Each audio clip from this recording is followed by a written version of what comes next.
Somos Iglesia. La Iglesia es el nuevo pueblo de Dios, llamado a ser la luz del mundo y la sal de la tierra. En los vibrantes y vertiginosos tiempos de cambio que vivimos, los bautizados somos los testigos de la vida nueva, de justicia, de unidad y de paz que Cristo nos propone, por la fuerza de la fe luminosa, la esperanza inquebrantable y la caridad ardiente. La Iglesia Católica, cuerpo vivo de Cristo, nos señala la única opción por la verdad y nos presenta el ideal existencial más alto, Jesucristo, modelo de verdadera humanidad y camino seguro de salvación y de vida eterna. Tú eres Pedro, y sobre esta piedra edificaré mi iglesia, y el poder del mal no triunfará sobre ella. Somos Iglesia. En esta emisión de Somos Iglesia, espera. Duras palabras de León XIV contra el actual menosprecio del derecho internacional. Alerta de estafa del Vaticano. Perfiles falsos de León XIV en Facebook pidiendo dinero. Así será la escultura del Cristo más grande del mundo, superando al de Río de Janeiro. 100 kilogramos de cartas para el Papa llegan a diario al Vaticano. León XIV cara a cara con Jesucristo. El encuentro del Papa con los actores de The Chosen. La historia del primer matrimonio beatificado. En estos primeros días del mes de agosto les damos a todos ustedes la bienvenida y las gracias por acompañar este programa que se origina gracias a los servicios de Amén Comunicaciones y de la agencia de noticias Rome Reports. Así que bienvenidos. Padre Carlos, ¿cómo está? Muy bien, Miriam, es un mes bellísimo, el de agosto, porque nos habla del verano, nos habla de iluminación, nos habla de calorcito, nos habla de los rayos del astro rey, que es el sol y que nos bendecimos.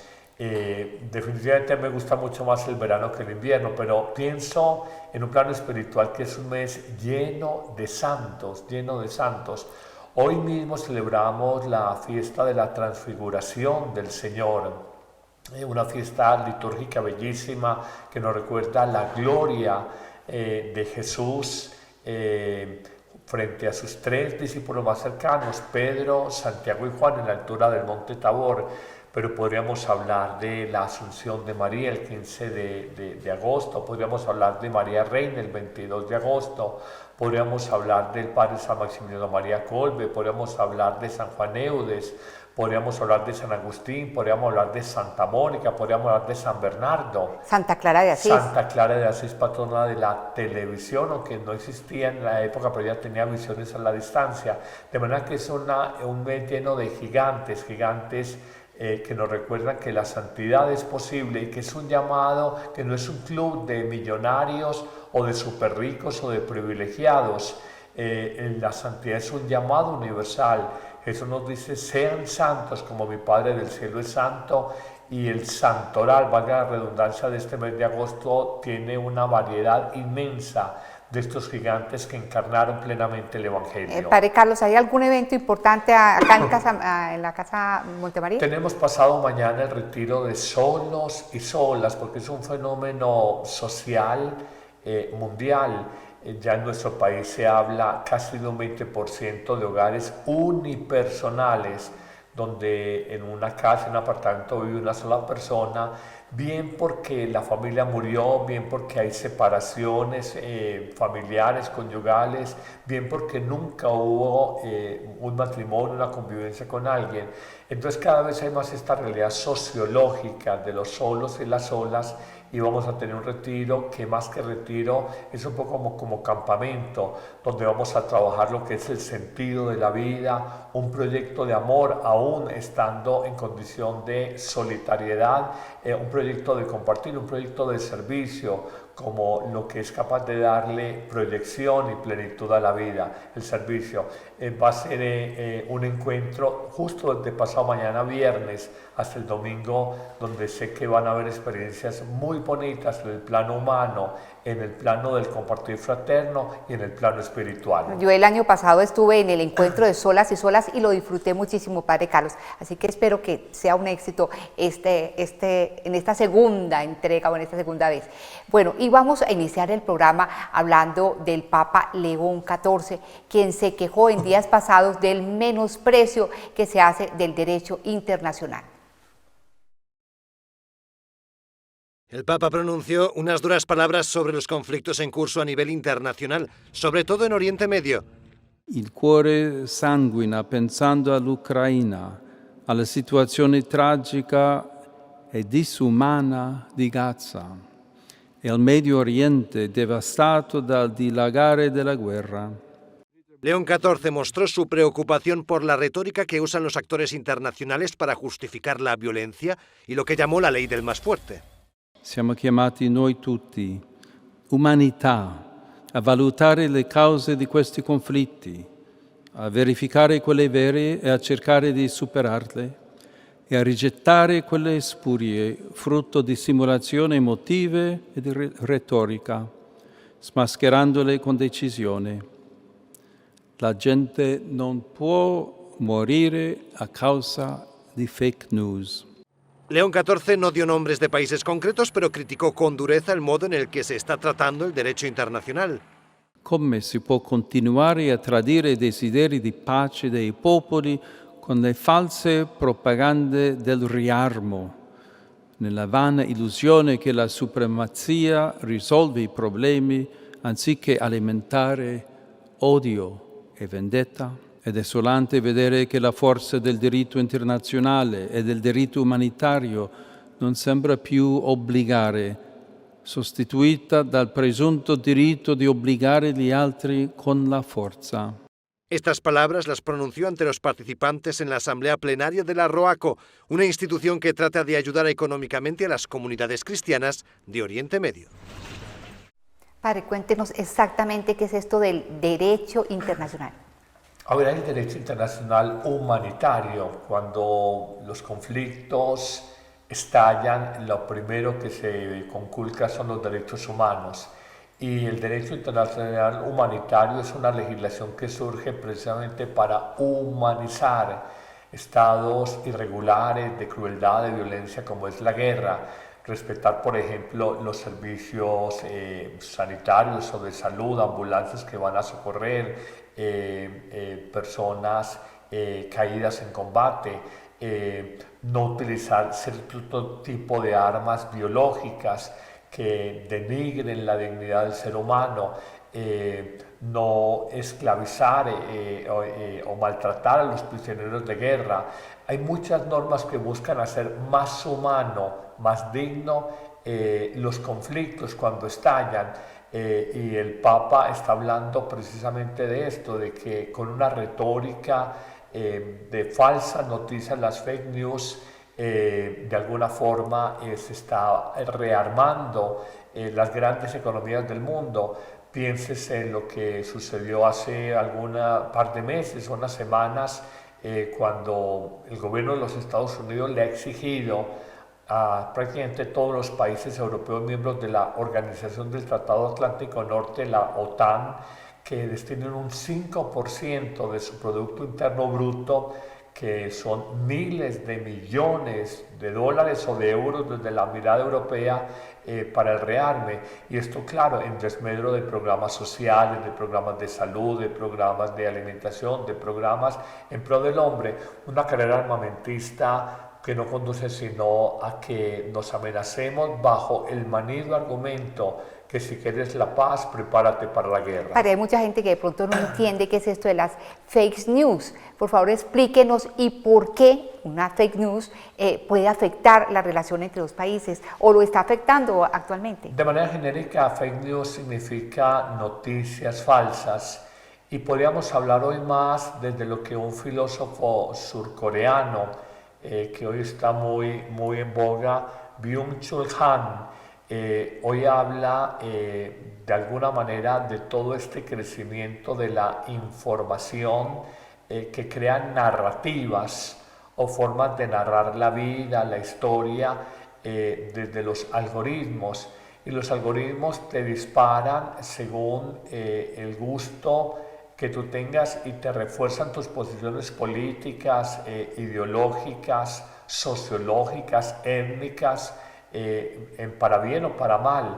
Entonces, la narrativa que hoy tenemos es una narrativa muy polarizadora, y el nombre de yo tengo la verdad me la refuerzan las noticias, los videos, los documentales, los mensajes, los posts que llegan a mis redes sociales personales, me refuerzan toda la idea, cosmovisión que yo tengo sobre el mundo, la mirada política que tengo sobre un país, sobre una nación, todo esto me lo refuerza. Y entonces este filósofo surcoreano Byung-Chul Han, él habla de cómo somos manipulados, de cómo los seres humanos hoy somos datos y somos rebaños consumidores de informaciones algorítmicas que en nombre de la libertad están de alguna manera constituyendo nuevas tiranías modernas, donde lo más peligroso es que no somos conscientes de que somos tiranizados, sino que somos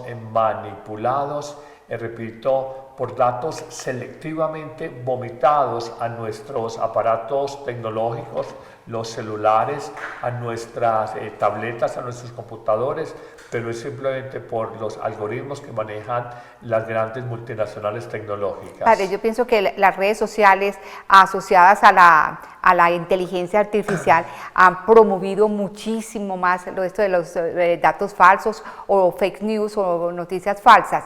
Y no se ha dado cuenta, Padre Carlos, que de un fenómeno que para mí es muy peligroso, y es que a todo el mundo le dio por ser periodista, a todo el mundo le dio por aconsejar en las redes sociales, a todo el mundo le dio por poner su opinión, su criterio.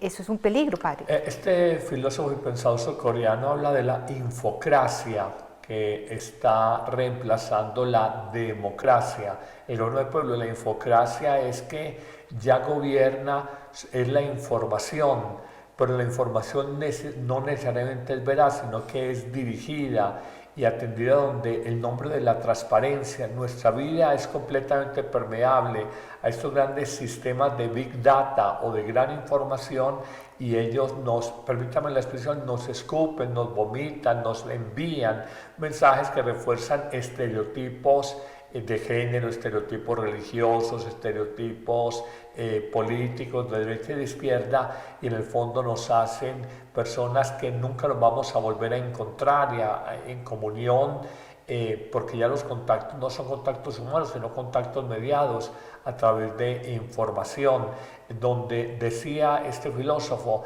ya la nueva religión es el mundo de los influenciadores, son los nuevos dioses, y un like es un amén que le das a ese nuevo Dios, que es un influenciador político, cultural, social, y tú quieres simplemente porque te identificas con él ya decir, esta es la persona que tiene la verdad revelada. Y esto ha generado, repito, narrativas que han creado guerras. Tú ves que si tú escuchas a un habitante, por decir, de la Unión Soviética, el mundo malo es el mundo de Occidente, el capitalismo de Occidente, Europa y Norteamérica. A nosotros nos venden que los malos son los soviéticos, los rusos. Igual pasa con un iraní, los malos son los infieles de Occidente, para nosotros los malos son el mundo de los musulmanes. Y en esto hay que tener mucho cuidado de no ser manipulados, de no ser manoseados, porque en nombre de la libertad de información simplemente nos volvieron un rebaño de borregos, consumidores de datos de información manipuladas, que no atienden necesariamente a la verdad. Exactamente, y la verdad, Padre, no importa mientras un influencer pueda conseguir cientos y cientos de likes. Bueno, y hablando precisamente de fake news o de noticias falsas, veamos todos los falsos perfiles que le han levantado al Papa León XIV. Ni León XIV tiene una cuenta en Facebook ni se están solicitando donaciones. Es lo que ha salido a desmentir el Vaticano, una estafa digital en la que perfiles falsos pedían dinero usando el nombre del Papa. Un fraude que ha emergido sobre todo en torno al 29 de junio, en la festividad de San Pedro y San Pablo. Es el día en el que la Iglesia hace la famosa colecta del óbolo de San Pedro. Se trata de una iniciativa anual en la que se recauda dinero para apoyar las obras de caridad del Papa y la misión de la Santa Sede. Y por eso el Vaticano ha tenido que aclarar que la única forma oficial de donar es a través de la web oficial del óbolo de San Pedro. En cuanto a las redes sociales del pontífice, solo son oficiales sus perfiles en varios idiomas en X y en Instagram, donde en menos de 2 meses ha conseguido millones de seguidores. ¿Cuántos avivatos habrán sacado ya buenas ganancias gracias a estos perfiles falsos del Papa León XIV, ¿no? Vamos a decir algo y hay que decirlo con caridad y con cariño. La comunidad católica, especialmente nosotros como comunidad católica, que somos millones en América Latina y en el mundo, somos hoy blanco de estos grandes manipuladores de la información. Crean portales digitales, crean perfiles, crean historias, buscando simplemente monetizar por la vía de la viralización de videos. Multiplicar un video, entonces hay unos centavos de dólar que se pagan por cada video visto según el lugar donde haya sido recepcionado. Y no hay el interés ni de evangelizar, ni hay el interés de difundir el mensaje del Papa, ni hay el interés de promover la fe católica, sino que hay un interés netamente económico, y en eso hay que alertar a la comunidad católica de que no pequemos de ingenuos y que no seamos replicadores de mensajes hechos con inteligencia artificial, voz, guión, imagen. Con inteligencia artificial son difíciles de denunciar porque son creados artificialmente y siempre bajo perfil falso. Entonces hay que alertar mucho. La comunidad empresarial es más tecnológica, la comunidad científica es más tecnológica, la comunidad estudiantil es más tecnológica, la comunidad católica es un poco más ingenua y a veces cae fácilmente en replicar falsas noticias y en replicar perfiles que no traen información fidedigna, en este caso concreto del Papa. Bueno, padre, usted sí que puede hablar de perfiles falsos porque le han levantado muchísimos, pero muchísimos. ¿Cómo le ha ido con eso? ¿Cómo ha manejado la situación? Sí, estamos en el tiempo de la inteligencia artificial y sabemos que ya llegó para quedarse. Se habla ya de la última revolución tecnológica, que es esta. Se puede utilizar para el desarrollo médico, el desarrollo científico, para el desarrollo académico, pero mucha gente lo utiliza simplemente como marketing para hacer dinero de manera inescrupulosa. En el caso personal, nosotros en su momento denunciamos, sobre todo en los tiempos fuertes de evangelización, concretamente la pasada Semana Santa y Cuaresma y Semana Santa, el mes de marzo y abril, que salían historias fantasiosas que hablaban de personajes públicos interactuando conmigo en alguna circunstancia. Shakira, el Papa, ¿quién más le pusieron padre? El presidente de este país también. Ah, Trump. El presidente de este país, de Colombia. No, pero yo que a Trump también, al presidente Trump. También, o azafatas, jugadores de fútbol, profesores de matemáticas, ateos. Entonces multiplican canales de inteligencia artificial, una típica operación avispa, que es multiplicar canalitos y en ellos multiplicar videos y coger sacerdotes, digamos, mediáticos. Cogieron un Luis Toro en Venezuela, cogieron un Arturo Cornejo en México, cogieron un Santiago Martín en España, y simplemente replican prácticamente las mismas historias. Es un puro afán económico en la sociedad del espectáculo, en la cultura del entretenimiento, donde la gente le llama la atención un titular, es el gancho, atrapa, y caen, entonces él o ella reproducen estos videos. Por eso advierto a la comunidad católica que no seamos ingenuos, y en cuestión de a veces no de días, de horas, pueden tener cientos de miles de visualizaciones, y eso genera un rédito económico. Son acciones inescrupulosas, antiéticas, y hay que denunciarlas para que la gente no sea tan ingenua. Todavía me pregunta, padre, si es cierto que el jugador James Rodríguez, si es cierto que dice que le dije todo esto es mentira, que el Papa murió en brazos suyos. Nunca conocí al Papa Francisco, lo admiré, otras cosas de pronto tuve mis reservas, pero nunca lo conocí, nunca le di la mano. Cuando estuvo en Colombia, yo estaba recién operado de aneurisma cerebral, nunca estuve cerca de él, estaba en convalecencia. Entonces dice que el Papa me legó un mensaje para renovar la iglesia. Todos son personas inescrupulosas, no quieren evangelizar, quieren comercializar la fe. Bueno, padre, pero dése por bien servido, porque le podrían armar unas historias terribles. Estas por lo menos son sanas y bueno. En otro momento también, sin inteligencia artificial, no faltaron los pervertidores de la información que armaron historias terribles. Esas sin inteligencia artificial, calumniadores profesionales. Bueno, padre Carlos, eso nos da una alerta o nos hace sonar las alarmas, porque uno muchas veces le envían estas historias y uno hay veces sin pensarlo, sin mirar si es cierto, si es cierto o no, lo reenvía a cantidad de personas. No se vuelve un bobo útil para muchos. Lo comparte y es un idiota útil. Exactamente, padre Carlos. Bueno, y continuando con el programa, vamos a hablar de la escultura de Jesús más grande del mundo. ¿Cuál es la que usted conoce más grande del mundo? La de Sao Paulo, el Cristo Redentor, perdón, en Río de Janeiro, el Cristo Redentor de Río de Janeiro. Pues bueno, parece que van a hacer una, un poquito más grande. Un poquitico, aunque, bueno, veamos la nota. Ni en Río de Janeiro, ni Bolivia o Colombia. El Cristo más grande del mundo estará en 2030 en Madrid. Será una escultura de 37 metros de altura y 60 de envergadura que se levantará en Boadilla del Monte. El proyecto lo encabeza Javier Viver. El proyecto quizá es el más grande que he hecho jamás. He hecho obras de 11 metros, de 6 metros, de otra envergadura. Y esto supone ya una obra como de otra escala, y en la que además nos metemos en un equipo de colaboración con arquitectos y con otras realidades, también con músicos, con gente del mundo del cine. O sea que al final es un proyecto, pues bueno, como es una película en la que intervienen muchos artistas para poder conseguir algo al final unitario, ¿no? El proyecto gira en torno a una imponente figura que representa a Cristo con los brazos abiertos, y su inspiración viene de la encíclica Fratelli Tutti del Papa Francisco.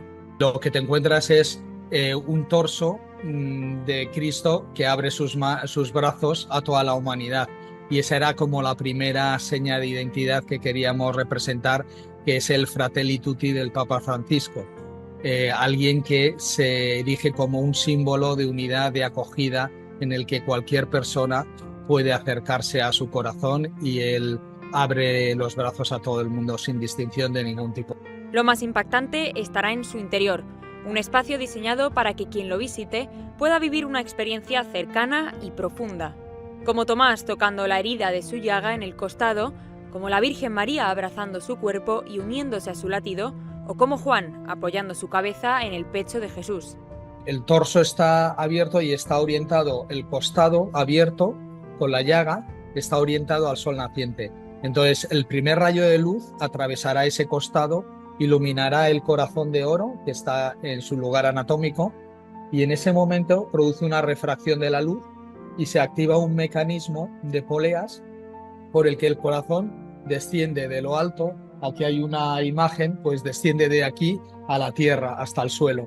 Y no se queda ahí, porque los peregrinos podrán escuchar el latido en su interior y tendrán una completa experiencia sensorial. Al irse el sol, el corazón volverá a su lugar. Todo el mundo podrá entrar y abrazarse a ese corazón, que va a ser un sagrario eucarístico. Y entonces esto estará ahí todo el día para que la gente pueda acercarse a adorarle, y al final del día, cuando anochece, vuelve a subir hacia arriba el corazón hasta su lugar anatómico. Entonces se ilumina por dentro el corazón, y sirve como un faro en la noche a través de todas las heridas, que son como un mapeo de las heridas de la flagelación de la sábana de Turín. Pues a través de esos agujeros saldrá la luz que indicará la presencia de Jesús en el corazón. El proyecto se encuentra actualmente en fase de recaudación. De hecho, quienes colaboren podrán grabar su nombre en el corazón de la escultura, quedando así vinculados para siempre en esta obra única. Como dicen los jóvenes, qué locura. Una escultura donde las personas puedan ingresar y sentir en su interior el corazón de Jesús. Y me llama la atención que sea en un país como España, ahora tan laico, que haya un proyecto de fe, porque esto necesita creyentes, primero por el coste económico de los que financian, segundo por los artistas que crean esta fantasía, 3 por la envergadura, porque si bien el Cristo del Corcovado, el Redentor del Corcovado, creo que tiene como 28 metros de envergadura, este va a tener 60, el doble, aunque estén en altitud muy similares, muestra una expresión de fe de España, y enhorabuena por el pueblo español. Padre Carlos, se habla también de unas esculturas gigantes de Jesús, tanto en el Peñol, Antioquia, como en el Huila. ¿Qué sabe usted sobre estas? Sé de sacerdotes en esta diócesis de Sonsorio Negro que quieren hacer sitios de peregrinación aquí concretamente en el Peñol, y quieren tener una imagen monumental, no sé exactamente qué dimensiones, pero quieren tener una imagen monumental. En el fondo, en un mundo que se obstinadamente quiere como negar a Dios, es la expresión de que en las imágenes, cuando a veces por fallos de altas cortes quieren sacar un crucifijo, quieren sacar una imagen religiosa de una oficina pública, en el fondo es llevar la fe a la calle, llevar la presencia del Redentor de la humanidad, que sea vista públicamente, y me parece muy bien que sea, además de una expresión pública de fe, que sea un lugar de peregrinación religiosa. Exactamente, muy unido. ¿Le parece a usted bien eso de unir lo religioso a lo turístico? Me gusta más como lo de peregrinación. Lo del turismo es fundamentalmente como una motivación económica. Aquí yo creo que es un peregrinaje en la fe, a la experiencia de Jesús, al interior de Jesús, al corazón de Jesús, a las llagas de Jesús documentadas en la sábana santa, de manera que es una idea, como idea por lo menos conceptual, muy bien concebida, y me parece maravillosa, sobre todo en un país que necesita tanto de la fe hoy día como es España. Bueno, cambiando de tema, hablemos del correo, de las cartas. Pues bien, estas tienen mucha vigencia aún en el Vaticano, a donde llegan 100 kilos de cartas, no al año, no al mes, diariamente. Se ha convertido en una rutina en el servicio de correos italiano. Fíjense en estos sobres y quién es el destinatario. Cada día llegan ni más ni menos que 100 kilos de cartas para León XIV. Estamos en el puesto de trabajo del producto destinado al Vaticano, por tanto, destinado al Papa. Registramos unos 100 kilos de producto al día y esta tendencia se ha mantenido básicamente constante, incluso con la elección de nuevo pontífice. Y no hay problema si se equivocan al escribir la dirección. Con que diga para el Papa o León XIV, todos los que trabajan aquí saben perfectamente en qué buzón las tienen que dejar. En cuanto a quienes escriben al pontífice, los sellos ya dan alguna pista: Sri Lanka, Ucrania o Japón. Y así en camiones es como estas grandes cajas con kilos y kilos de cartas van en busca de su próximo destino, el Vaticano. Y seguramente los papas anteriores también recibían muchas cartas, ¿no? Y me llama la atención que más allá del dato, por demás interesante y anecdótico, de 100 kilos en papel, de cartas en la época tecnológica, indica es la necesidad que tiene el ser humano de un referente espiritual, de un referente moral, de un referente de humanidad a nivel mundial. En el fondo probablemente son cartas pidiendo oraciones, pidiendo ayuda, pidiendo consejos, al Santo Padre y tal vez con su ejército de secretarios tratando de responder las más significativas, y vemos de países que están viviendo situaciones de mucho dolor, como mencionaba en el caso de algunos países africanos, en el caso concreto de Ucrania, de manera que indica simplemente no le mandan las cartas al presidente de Estados Unidos o al presidente de China, el jefe del Partido Comunista de China, sino que le está mandando al Santo Padre. Es la necesidad del ser humano buscar un referente de verdad, referente de la verdad, de la moral, de la espiritual y de la plena humanidad, y tratar de identificarlo en la persona del Santo Padre. Y qué locura, parece que estamos hablando de 100 kilos de cartas diariamente, pero a ver qué pasa con estas cartas. Como usted decía, entonces hay muchos secretarios que las están respondiendo, pero esas cartas difícilmente podrían llegar a las manos del Santo Padre porque ni que tuviese todo el tiempo del mundo, ¿no? Sí, probablemente los secretarios alguna carta que sea anecdótica o que tenga una connotación especial. Lo veíamos en otro informe con los niños, en otro programa, donde le respondieron a las inquietudes de los niños sobre el Papa. Tal vez las que encontrarán más interesantes las tratarán de responder, pero si no la responden uno desde el punto de vista humano lo entiende, o dicen el nombre del Papa, el Papa lo enteramos de esta solicitud, orará por tu intención, que yo sé que muchas de estas súplicas son pidiendo oración por sufrimientos humanos universales. Bueno, en días pasados les comento que el Papa León XIV se reunió con el actor que representa a Jesús en la aclamada serie The Chosen o Los Elegidos. Veamos cómo fue este encuentro. Seguro que alguna vez se han imaginado cómo sería el encuentro entre Jesús y el Papa. Algo parecido sucedió en el Vaticano, un cara a cara un tanto particular. Pero no se preocupen porque este Jesucristo es el actor principal de la serie The Chosen. Eso sí, su gran parecido hace que llame mucho la atención. El elenco de la famosa serie The Chosen llegó al Vaticano con motivo de la presentación de su quinta temporada, La Última Cena. Una de las voces que más ha conmovido en esta temporada es la de la actriz que interpreta a la Virgen María, quien compartió su experiencia interpretando a la Madre de Jesús durante su camino hacia la cruz. Es cuando ella poco a poco se va despidiendo de su hijo y nunca deja de asombrarme cuánto esta mujer se entregó por completo a esto, a este proyecto, a esta historia. Ella fue la primera en decir que sí cuando no había nada. Hablamos de fe, ya sabes, simplemente lanzarse a algo desconocido. En esta temporada los espectadores entran en la última cena, un momento que va preparando y acercando a la crucifixión que saldrá en la siguiente temporada. Jonathan Rouming, quien da vida a Jesús, reconoció que durante las primeras temporadas no podía pensar en ese momento. Luego todo el jueves y ahí estamos, el Viernes Santo. Así que empezó a haber esa tristeza y pena inminentes que comenzaron a colarse en mi trabajo, en mis pensamientos y sentimientos sobre cómo íbamos a abordar la temporada 5. Incluso se volvió inevitable tener eso constantemente en mi mente, sabiendo lo que viene, especialmente para momentos como la última cena. Rumi aprovechó también para destacar el enfoque innovador de la serie al retratar la figura de Jesús no solo como divino, sino profundamente humano. En general, el personaje de Jesús, especialmente en lo que no es estrictamente bíblico, comienza con nuestros guionistas, y ellos se han propuesto mostrar la alegría de Jesús, el amor de Jesús, la serenidad de Jesús, el sentido de humor de Jesús en el guión, como un reflejo de la plenitud de su humanidad. Con más de 900 millones de visualizaciones, The Chosen se posiciona como una de las producciones más exitosas e influyentes. Su quinta temporada deja el camino abierto para un desenlace que promete ser inolvidable. Una serie, sin lugar a dudas, muy bien hecha, pero debe ser muy difícil, encarnar, interpretar a Jesús, sus gestos, sus miradas, sus acciones.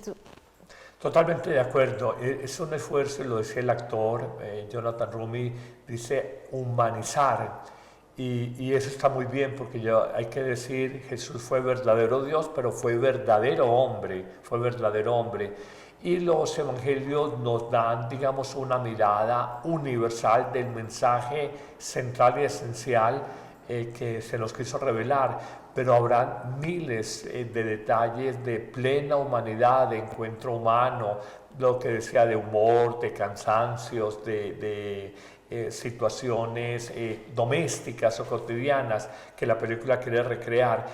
Siempre la película ha hecho, o la serie ha hecho la precisión. Tiene algunas fundamentaciones bíblicas, pero otras son inventiva de los guionistas o los libretistas. Ficción. Es ficción, porque hay personas que se me han acercado a preguntarme, padre, esto que yo vi en Chosen, si es cierto que pasó con tu marido, no, esto no es bíblico, pues yo lo vi en Chosen. Entonces le dije, no, pero es que no lo puedes tomar como palabra revelada, es simplemente con base en algunos datos bíblicos, en una mirada más desde la teología cristiana protestante que la teología católica, pero de todas maneras con un valor importante. Se trata de recrear la historia en la humanidad, en la cotidianidad del Hijo de Dios. Por lo menos se ve que es una serie muy bien intencionada, exactamente, nada de distorsionar el Evangelio, la vida de Jesús. Sí, que hay manipulaciones ideológicas que han querido presentar a un Jesús gay, a un Jesús adúltero con la Magdalena, buscando sensacionalismo. No, aquí hay una intención de hacer un acercamiento a la plena humanidad de Jesús, pero digamos desde una línea muy de una antropología cristiana y muy desde una línea no una ruptura radical con el Evangelio, en algunos momentos de ficción, pero siguiendo como la gran línea del Evangelio. ¿Cuál ha sido el Jesús cinematográfico que más lo ha convencido? Joven, vi el Jesús de Sefirelli, me impresionó mucho, pero estaba muy joven. Luego entiendo lo que fue un poquito romantizado, pero sin lugar a dudas, la película de Mel Gibson, con el actor Jim Caviezel en La Pasión de Cristo, más allá de toda su crueldad, de toda su crudeza, pienso que es muy real el acontecimiento histórico del sufrimiento que vivió el hombre Jesús y toda su confianza en el Padre de los cielos, de manera que me parece que sigue siendo magistral y estamos pendientes de la resurrección, que es ese momento entre la muerte de Jesús y el momento en que resucita, ¿qué acontece? Y es una apuesta muy importante porque ya entramos en el ámbito más de la fe y de la especulación y muy pendientes también de verlo, porque creo que todo esto nos enriquece nuestra fe desde una vivencia llevada a la pantalla grande y de tratar de interpretar y de entender mejor el paso del hombre más grande que ha pasado y que ha pisado la faz de la tierra, la persona de Jesús. Bueno, yo me quedo, padre, con el Jesús de Nazaret de Sefirelli. Parece, así sea romantizado, me parece extraordinario. Y vamos a finalizar el programa con las historias que inspiran, y concretamente la del primer matrimonio que fue beatificado. Los Beltrame eran italianos y sus vidas transcurrieron en la primera mitad del siglo XX. Tuvieron 4 hijos y aunque la alegría era constante, no siempre fue así. El cuarto embarazo de María fue difícil. El consejo médico fue abortar, pero se negaron. Por el delicado estado de salud de María, Luigi se hizo cargo de sus otros 3 hijos durante los siguientes meses, cosa rara para la época. Finalmente, Enriqueta nace en 1914 sin graves complicaciones. Fuera del peligro, Luigi no abandona su papel como un padre activo, sino que seguirá estando presente en la vida de sus hijos, al igual que María. María acompaña. María sigue de cerca algunos momentos importantes de la vida de sus hijos, les escribe cartas y cada uno de ellos las guardará de forma especial. Son recomendaciones a través de las cuales una madre quiere recordar a sus hijos lo que considera importante. Lo hace a través de la escritura y es una prueba de la atención educativa que María seguirá realizando incluso cuando sus hijos se ordenen sacerdotes. Los esposos Beltrame fueron conocidos por involucrarse en organizaciones religiosas, fueron grandes promotores de los Scouts en Italia e incluso durante la Segunda Guerra Mundial asistieron al menos a 150 personas que huían de la persecución nazi. Son considerados los iniciadores de la pastoral familiar en la diócesis de Roma.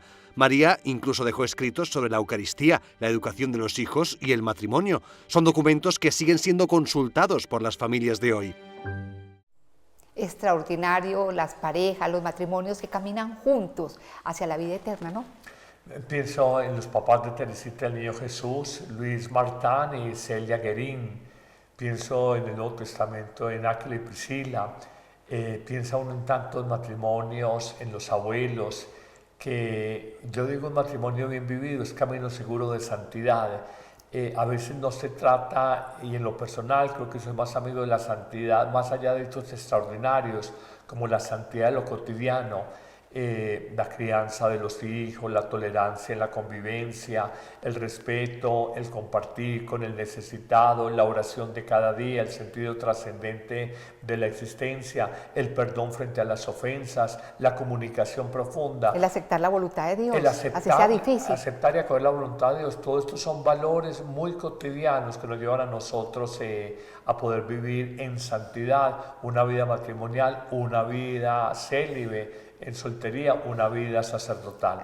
La santidad en lo cotidiano. Perdón que lo interrumpí, Padre. ¿Conoce algún matrimonio de estos que vienen incluso acá a Montemaría, que usted diga, van en camino hacia el cielo? Total, uno ve personas de una delicadeza de conciencia, de una búsqueda tan sincera de Dios, que uno dice, estos son llamados santos de a pie. Francisco lo llamaba más los santos de clase media. Me gusta más esta expresión, santos de a pie. Tal vez no van a ser santos de nichos o de altares, pero con seguridad que uno les ve en su conciencia delicada, en la formación de sus hijos, en querer acertar en todo, en poner todo en las manos de Dios, en esas actitudes heroicas de fe, esperanza y caridad, que son las virtudes que en principio de entrada se ven en un proceso de canonización. Uno ve matrimonios que de alguna manera lo desafían el compromiso de uno como sacerdote y lo estimulan a uno a vivir un mayor compromiso de santidad personal, que lo encuentra en laicos, y creo que todos los sacerdotes conocemos esos matrimonios santos de a pie. Bueno, Padre Carlos, muchísimas gracias por su asistencia en el programa. A ustedes también muchísimas gracias, me perdonan, por habernos acompañado el día de hoy. También agradecemos a Ron Reports, Amén Comunicaciones y a Adrián Maduro en el Control Master. Los esperamos en un próximo Somos Iglesia. Que estén muy bien.